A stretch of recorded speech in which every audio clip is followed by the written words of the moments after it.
Página 77 de 706. Historia de los perdedores, Luis e Íñigo Fernández, 2022.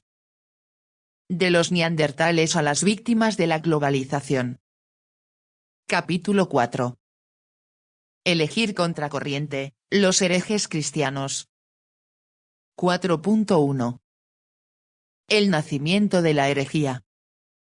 Estos son manchas en vuestros agapes, que comiendo impúdicamente con vosotros se apacientan a sí mismos nubes sin agua, llevadas de acá para allá por los vientos árboles otoñales, sin fruto, 2 veces muertos y desarraigados fieras ondas del mar, que espuman su propia vergüenza estrellas errantes, para las cuales está reservada eternamente la oscuridad de las tinieblas. Epístola de Judas, 12:15. Caía la noche del 16 de enero de 1244. No muy lejos de la ciudad de Foix, un ejército de 1500 hombres al servicio del rey de Francia asediaba desde hacía más de 10 meses una fortaleza inexpugnable, el castillo de Montsegur, ubicado en lo más alto de una escarpada cumbre de imposible acceso. En su interior se habían refugiado unas 500 personas, los últimos supervivientes de una fe condenada como herética por la Iglesia Católica, los cátaros. Los cátaros fueron una secta religiosa cristiana que se desarrolló en el siglo XII en el sur de Francia y que se caracterizó por, 1. Rechazar la jerarquía de la Iglesia Católica y la autoridad del Papa. 2.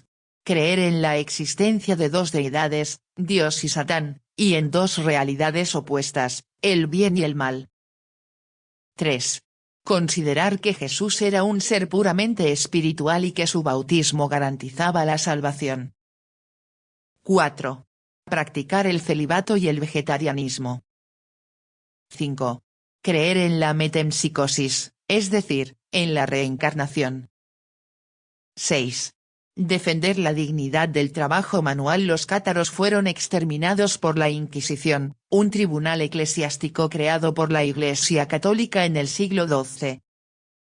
Aquella aciaga madrugada, las tropas francesas al mando del senescal de Carcassona, Hugues de Sarcis, lograron por fin entrar en el castillo. Pocas ilusiones podían hacerse sus ocupantes. En las negociaciones precedentes, el comandante del ejército sitiador les había colocado ante un dilema tan sencillo como inhumano: debían abandonar la fortaleza y elegir después entre abjurar de sus dogmas o ser quemados en la hoguera. No había nada que pensar. En una época de creencias inquebrantables, los cátaros, seguros de la certeza de las suyas, optaron por morir por su fe, mostrando a los vencedores, y a la cristiandad entera, que solo ellos, y no la corrupta Iglesia de Roma, eran los verdaderos creyentes en el Salvador. Cargados de cadenas y encabezados por Ramón de Perelle y Pierre Roger de Mirepoix, señores del castillo, 205 hombres y mujeres, los últimos supervivientes, fueron conducidos montaña abajo hacia un descampado, conocido desde entonces como el Camp des Cremats, donde les esperaba una inmensa pira. Enseguida los soldados del rey ataron a los condenados y prendieron fuego a la leña seca. Ni un solo cátaro abjuró de su doctrina. Mientras las llamas se elevaban hacia el cielo y consumían entre horribles dolores sus cuerpos debilitados por el largo asedio, todos ellos entonaron al unísono unos cánticos que solo cesaron por completo cuando el humo asfixió sus pulmones, tal como se recoge en los archivos de la Inquisición papal. Los pocos fieles que aún se ocultaban en los pueblos de los alrededores fueron perseguidos como alimañas y hubieron de buscar refugio en las inaccesibles cuevas de los Pirineos, o atravesar sus escarpadas cumbres para huir a tierras aragonesas, donde entrarían, con el transcurso del tiempo, en el terreno de la leyenda. Las preguntas surgen de inmediato en nuestra mente horrorizada por semejante barbarie. ¿Por qué la Iglesia cristiana quemaba a cristianos? ¿Qué gravísimo pecado podían haber cometido aquellos hombres y mujeres que les hiciera merecedores de un castigo tan brutal? como los líderes de una religión fundada por un profeta que había predicado el amor y la humildad podían tratar de ese modo a sus hermanos y hermanas por el mero hecho de no pensar como ellos. La respuesta del Papa Inocencio IV, el pontífice que entonces ocupaba el solio de Pedro, habría sido rápida y simple: eran herejes. Un hereje es una persona que niega o se opone a alguno de los dogmas de una religión, particularmente la católica. La palabra hereje proviene del griego airesis, que significa elegida o cosa elegida. En el cristianismo primitivo, se refería a una secta religiosa o una disidencia. En el lenguaje coloquial, la palabra hereje también se puede utilizar para referirse a una persona descarada o irrespetuosa, especialmente respecto a la opinión oficial o mayoritaria. Por ejemplo, lo llamaron hereje por equiparar a los Beatles con Mozart. En el habla coloquial, la palabra herejía también puede tener otros significados, como una sentencia errónea contra los principios de una ciencia o de un arte. Una acción desacertada. Las palabras injuriosas o el daño causado injustamente. El nacimiento de la herejía. No cabe duda de que el cristianismo, en sus muchas variantes, es una religión. Lo que ya no resulta tan evidente es que Jesús de Nazaret, el que pasa por ser su fundador, tuviera intención alguna de crearla. En realidad, Jesús no era sino un rabino hebreo y su propósito no iba más allá de impulsar una renovación del judaísmo de cara a la que él tenía por inminente llegada del reino de los cielos. Nunca cuestionó la esencia de la ley de Moisés, sino que trató de purificarla, dando prioridad a la moral sobre los ritos. Tampoco se trasladó a Jerusalén en el último año de su vida para ofrecerse en sacrificio expiatorio por los pecados de los hombres, como proclama la Iglesia, sino para predicar el fin de los tiempos o quizá esperarlo allí, en la capital religiosa del Israel ocupado por los romanos. Los seguidores de Jesús, los nazarenos, nutrían una corriente más dentro del judaísmo, como los esenios, los fariseos o los saduceos, esto es, una herejía, vocablo que por entonces significaba sin más lo que indica su etimología, elección, y carecía de las connotaciones de traición, blasfemia o injuria que adquiriría después en el cristianismo. Pero de ningún modo trataban entonces de fundar un nuevo credo, pues ni cuestionaban ni les preocupaba cuestionar ninguno de los dogmas de la fe hebraica, por otra parte muy laxos. El cristianismo solo comenzó a convertirse en religión cuando murió Jesús. Sus creadores fueron sus discípulos, en especial los más cercanos a él, los 12 que lo habían dado todo por seguirle su materia prima, las seductoras palabras de su maestro, su interpretación de las sagradas escrituras, sus hechos, tenidos por milagrosos y, sobre todo, su presunta resurrección. Sobre esta base, Pedro y sus compañeros, y luego el apóstol Pablo, el gran artífice de la Iglesia cristiana, dieron forma a un conjunto de creencias que se fueron apartando poco a poco del tronco judío común hasta conformar algo nuevo, no del todo opuesto al judaísmo, pero ya imposible de considerar como una lectura más de la religión hebrea. Sin embargo, entre los propios seguidores de Jesús no tardaron en aparecer disensiones. La primera surgió, precisamente, en lo que respecta a la forma de interpretar las relaciones con la ley de Moisés. El grupo de discípulos original, afincado en Jerusalén, afirmaba que los gentiles podían salvarse, pero siempre que se circuncidaran, se hicieran judíos y cumplieran a rajatabla los preceptos de la ley mosaica. Otro grupo más flexible, dirigido por el apóstol Pedro, consideraba que la circuncisión no era necesaria, sino que bastaba con cumplir los 10 mandamientos y el resto de las llamadas leyes de Noé, sobre todo la prohibición de comer carne e ingerir sangre de animales sacrificados a los ídolos paganos. Por último, una tercera corriente, conformada por los amigos de Esteban, y más tarde por los de Pablo de Tarso, gentiles en su mayoría, postulaba que la salvación no exigía cumplir en modo alguno con las leyes y los ritos judíos, sino que bastaba con creer sinceramente en Jesús y tener fe en su regreso, que sucedería muy pronto, justo antes del fin de los tiempos. Por suerte, la sangre no llegó al río. Los tres grupos lograron mantenerse unidos sobre la base de la segunda de las posiciones enunciadas, la no exigencia de la circuncisión, pero sí del cumplimiento del Decálogo y de las leyes de Noé. Sin embargo, la transacción no supuso el fin de las discrepancias.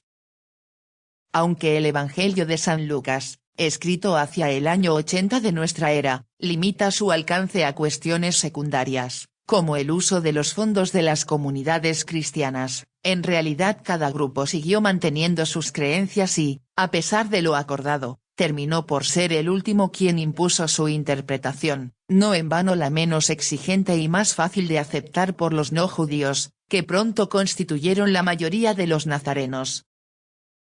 Fueron las cartas del apóstol Pablo, en última instancia, las que dieron forma al cristianismo mayoritario. Pero ese cristianismo mayoritario naciente se mostró mucho menos proclive que el judaísmo a aceptar la convivencia de distintas interpretaciones teológicas en su seno. Poco a poco, mientras la fe en Jesús se iba extendiendo por el Imperio Romano, fue tomando forma una visión de la nueva religión, que podríamos denominar ortodoxa, en virtud de la cual se impusieron dos verdades fundamentales que no admitían oposición. La primera de ellas sostenía con firmeza que Jesús predicó una doctrina pura, completa y perfecta a sus apóstoles, durante su vida mortal y en los días entre su resurrección y ascensión. Los apóstoles salieron luego a predicar esa misma doctrina al mundo, y cada uno de ellos lo hizo sin discrepancias ni diferencia alguna. Solo más tarde el maligno engañaría a los cristianos y desviaría a algunos de ellos de la recta doctrina, que es única y no admite interpretaciones diversas. La segunda afirmaba sin rodeos que la Iglesia, guiada en su camino por el mundo visible por el Espíritu Santo, constituía la comunidad de los fieles en Cristo, en cuyo seno no existían divergencias relevantes. Pedro y Pablo nunca sostuvieron, en consecuencia, interpretaciones distintas del mensaje de Cristo. Las diferencias entre grupos dentro del cristianismo fueron en realidad de naturaleza social, y quedaron por completo solventadas en el llamado Concilio de Jerusalén, hacia el año 50 de nuestra era. Unida de ese modo la Iglesia, la fe cristiana se diseminó por el imperio hasta llegar a Roma, desde donde habría de extenderse por todo el mundo. Los discrepantes contaban, pues, desde el principio con un exiguo espacio en el seno de la Iglesia, y pronto verían cómo ese espacio se iba restringiendo aún más con el paso del tiempo. El cristianismo, en sus inicios poco más que una fe difusa en la persona de Jesús, se convertía poco a poco en una verdadera religión institucionalizada. Iba definiéndose con creciente precisión un conjunto de dogmas que se apoyaban en una versión canónica de las Sagradas Escrituras, dejando por el camino muchos textos fuera de ella. Una liturgia o forma de culto común se iba imponiendo a todas las comunidades cristianas.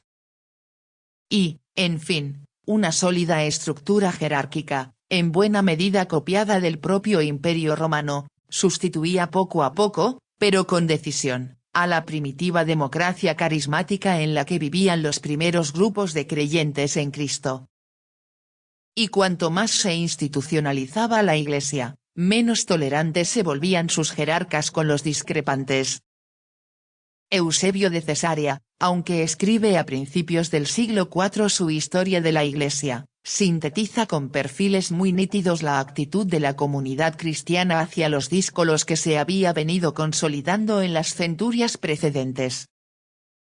De acuerdo con ella, Cristo había definido ya con toda claridad la doctrina en la que habían de creer sus seguidores, luego transmitida en su integridad y sin desviación alguna a sus apóstoles, y de estos a los ancianos y presbíteros y, en especial, a los obispos, los únicos legitimados para interpretarla con rectitud y sin errores. Este depósito de la fe, que se encarna en las Sagradas Escrituras, el Antiguo y el Nuevo Testamento, ha permanecido incólume a lo largo de los siglos gracias a la guía infalible del Espíritu Santo, sin que los escasos grupos que han pretendido sembrar la división en el seno de los creyentes hayan logrado éxito alguno. Estos grupos propalan falsas doctrinas que han surgido siempre después de la doctrina original, de la que constituyen tan solo una evidente degradación, como demuestra su incoherencia, fruto del influjo maligno de Satanás. Sus integrantes son moralmente perversos, no obran de buena fe, sino que les mueve el afán de lucro, el ansia de beneficios materiales o el apetito del poder terrenal, y no triunfarán nunca, si bien Dios permite su existencia para así probar a sus fieles y hacer más fuerte su fe. A partir de esta visión de los discrepantes, los ataques de la jerarquía eclesiástica contra ellos arrecian durante los primeros siglos de la vida de la Iglesia, a la par que proliferan y crecen sus comunidades. Los calificativos que se les dedican son demoledores y la imagen que de ellos se ofrece, peor aún que la de los paganos. Así, la primera epístola de Clemente a los Corintios, un texto no canónico, pero escrito por uno de los llamados padres apostólicos, los autores que conocieron en vida a alguno de los 12 apóstoles, proclama en fecha tan temprana como finales del siglo I, por causa de las calamidades y reveses, súbitos y repetidos, que nos han acaecido, hermanos, consideramos que hemos sido algo tardos en dedicar atención a las cuestiones en disputa que han surgido entre vosotros, amados, y a la detestable sedición, no santa, y tan ajena y extraña a los elegidos de Dios, que algunas personas voluntariosas y obstinadas han encendido hasta un punto de locura, de modo que vuestro nombre, un tiempo reverenciado, aclamado y encarecido a la vista de todos los hombres, ha sido en gran manera vilipendiado. Solo es el principio. Su autor, si bien considera detestable la sedición, se contenta con calificar de voluntariosas y obstinadas a las personas que incitan a ella.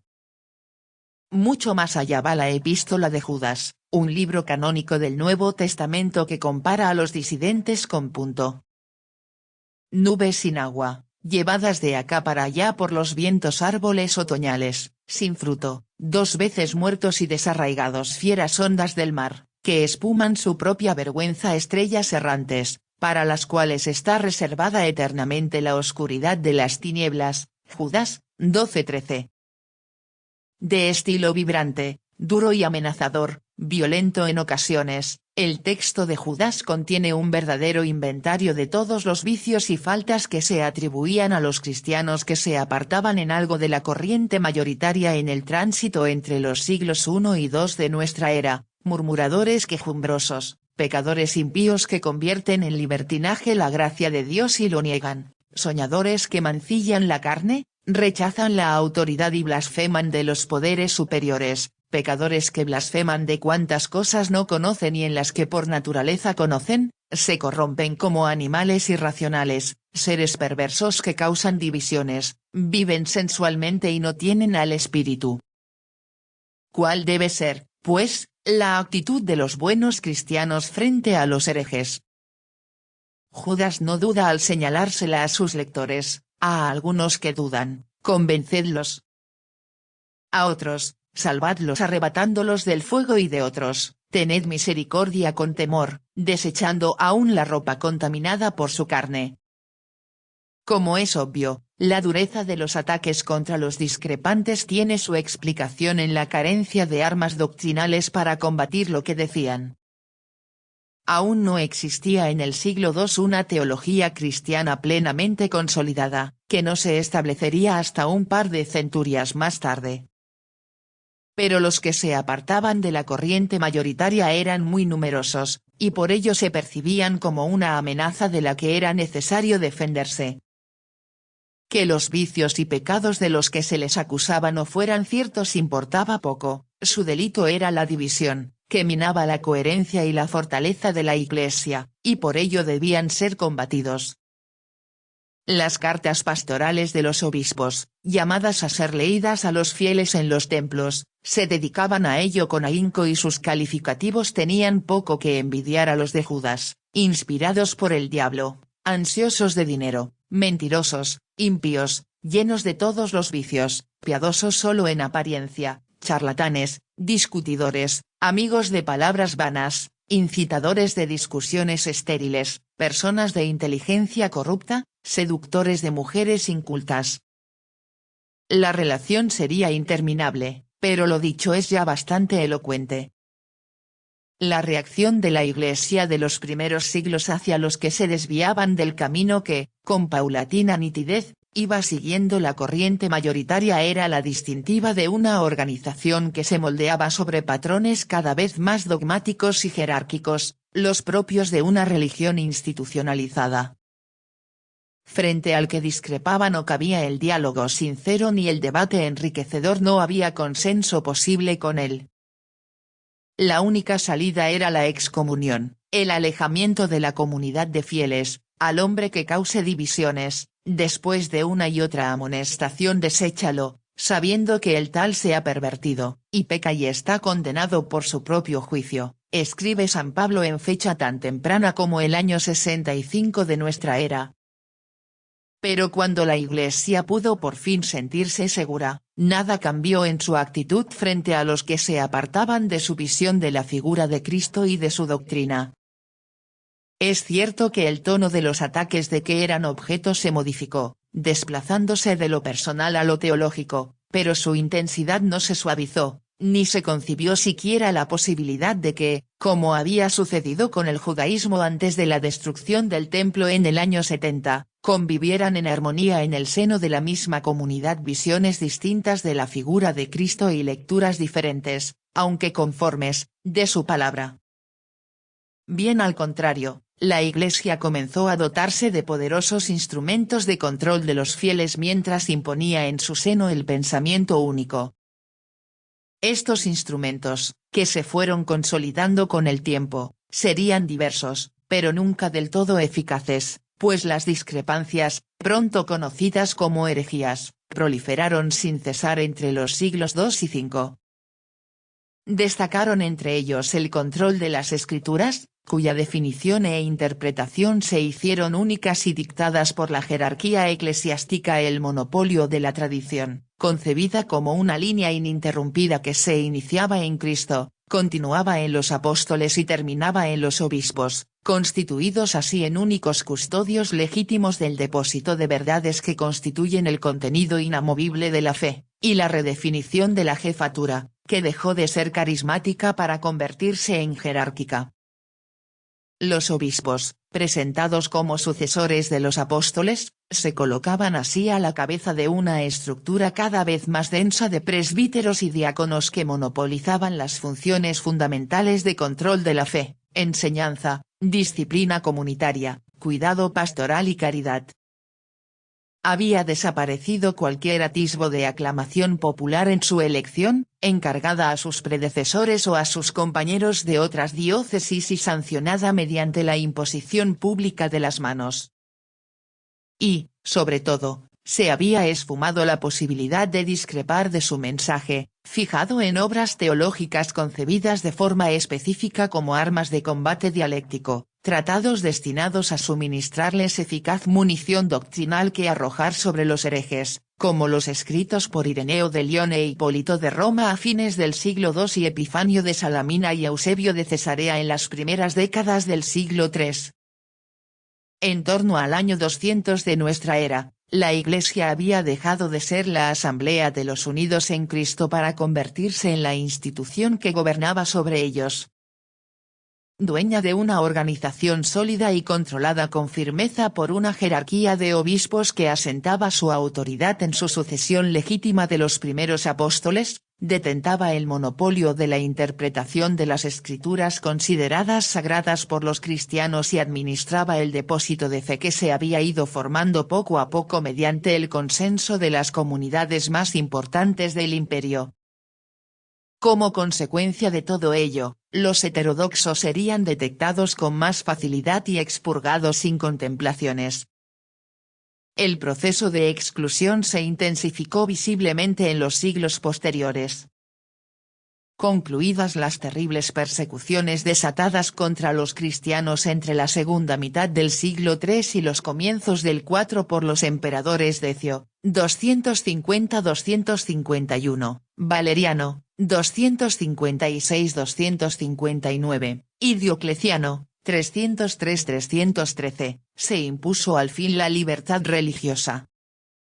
Tras el célebre Edicto de Milán, promulgado por Constantino en 313, dio comienzo un rápido proceso de acercamiento entre la jerarquía eclesiástica y las autoridades civiles que culminó en 380. En ese año, superado el efímero interludio pagano amparado por Juliano el Apóstata, el emperador Teodosio dictó el Edicto de Tesalónica, que proclamaba al cristianismo única religión oficial del imperio. Mientras, la definición del dogma cristiano avanzaba a pasos agigantados. Los 4 concilios ecuménicos sucesivos de Nicea, 325, Constantinopla, 381, Éfeso, 431, y Calcedonia, 451, establecieron, de forma definitiva, la divinidad no subordinada de Cristo, la convivencia en la persona del Hijo de una naturaleza humana y otra divina, y el carácter uno y trino de Dios, único en su naturaleza, pero con 3 personas distintas, Padre, Hijo y Espíritu Santo. Se definió al mismo tiempo el canon de las Sagradas Escrituras, que asumían el Antiguo Testamento y fijaban los límites del Nuevo, dejando al hacerlo fuera de él muchos libros y cartas desde entonces tenidos por apócrifos. Todo había quedado claro. Las herejías podían seguir existiendo, de hecho, jamás dejarían de hacerlo, pero la Iglesia contaba ahora con una garantía mayor de su unidad, que era, a su vez, la garantía del poder de sus obispos, pues estos habían logrado persuadir a los fieles de que atacarlos a ellos era atacar la fe.